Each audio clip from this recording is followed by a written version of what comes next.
Gentlemen, thank you so much for doing this interview with me. Right off the, is he the comedian of this group or what? Yes. Yeah, he's the Joker. Can you tell? Oh, I don't know. It's like as soon as you guys walked over, I'm just like that. He's got to be the comedian of this whole thing. Like, man, where do you get this bundle of energy and humor and everything else? Where does that come from? Because I got to tell you something, man. It is amazing. It is great. It's making people happy. It's putting a smile on my face. But man, you can feel it. You can definitely feel it. I'm not sure. I was the youngest kid for a long time in my family, and I think I performed a lot because of that, and I was like, oh, I'm the Joker, you know what I mean? But I don't know. Comedy is so much harder than music, but I really love stand-up, and I love I'm watching a lot of Big Mouth recently. Best writing, I think, in any show I've ever seen. Just funny sounds. You just start there, you know what I mean? You don't need to make jokes, you just and move your knees a little.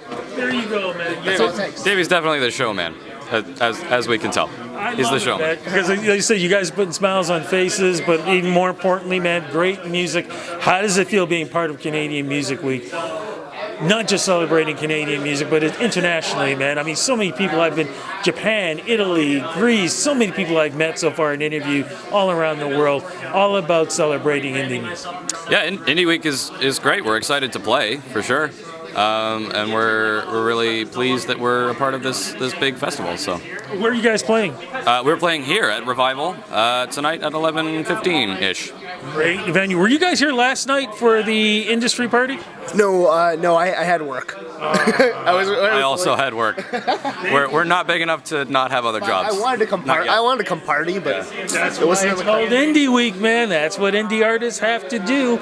How did you guys even get together, man? How did this whole thing start up? You want to start with this? Sure. Yeah. We met in middle school at Alpha 2 Alternative in Toronto. Yeah, shout out.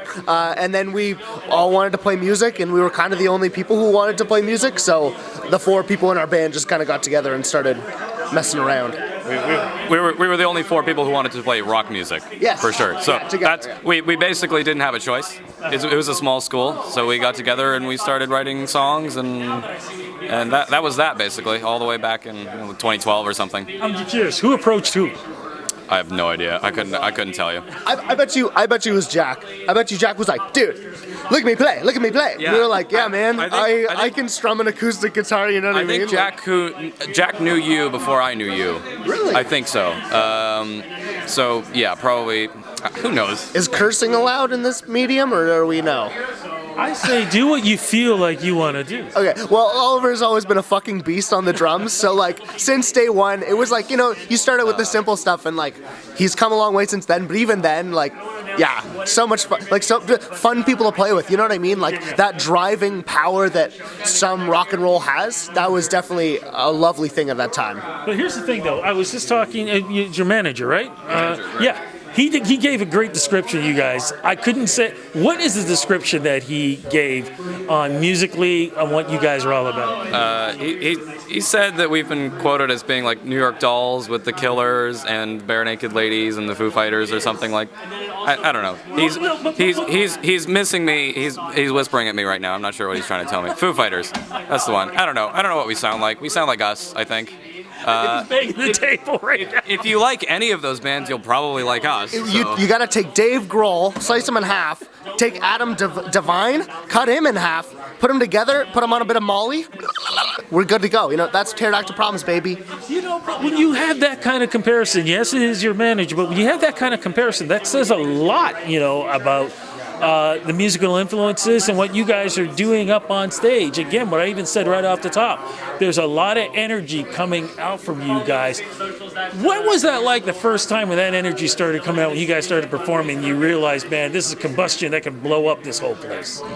Well, we first started performing properly only a couple of years ago.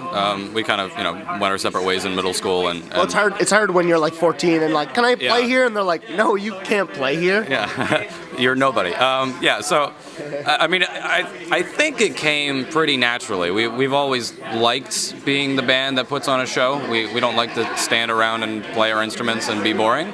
So, I mean, yeah, I think that's the biggest reason that most of us are doing this, is to put on the show with the band. You're going to say something. Yeah, I mean, and for me, I come from like a musical theater background, and that was where I got the passion for like making people smile and singing. And then when Kieran, the bassist, when she suggested we do drag and like, sort of like change some of the physical things up, it forced me at least to put myself more out there, to make myself feel uncomfortable and still push through and to still be joyful and stuff. So I think that was like a big contributor to the performance aspect is what I wore personally. Okay, because I was going to say, what's the difference than we see when you're in drag? What do we expect to see? It changes. Like Davey, but hotter, basically. That's about it. It's true. I don't do a very feminine drag. I don't look like a woman almost ever because I don't know how I could. But yeah, it's about taking pieces of clothing. Like for me, taking pieces of clothing, putting it on, and making it feel better, feel good for me. But yeah, it's not. Because you realize that's a 70s thing back in the day. That's what rock stars did, the theatrics, wearing costumes and just doing different things and really pushing the envelope. You realize you guys are bringing an old school thing you're bringing back into today. Yeah, if we could have flamethrowers and pyro, we would. But I don't think this venue will let us. Full bore. Yeah, I mean, eyeliner and mascara on guys is not a new thing, totally. No, it's not. Right down even to the 80s too, man. Oh, totally, yeah. But it does seem to be a joyful, fun thing. So I think it's nice that we get to borrow from people who have done that already to use some of that. But the thing is, though, you guys have original music. What's going on musically right now? Well, we have an EP and we have a record that came out in March. The plan now is to do another record. I mean, we're deep in the process of writing things, and we have a couple of new songs to play that haven't been released anywhere. So coming out tonight. Yeah, we're playing them tonight. So. But what can we pick up right now? You said there was something you guys released back in March. Yeah. So what is that we can actually physically get now? Yeah, you can get our record called Esoteric Hobbies anywhere you like to get music, and also CDs if you like CDs. Apple Music, and we have our self-titled EP as well, which is the older songs, but the new stuff. 2020, what's going to happen? 2020 is gonna be wicked. New record. New record 2020.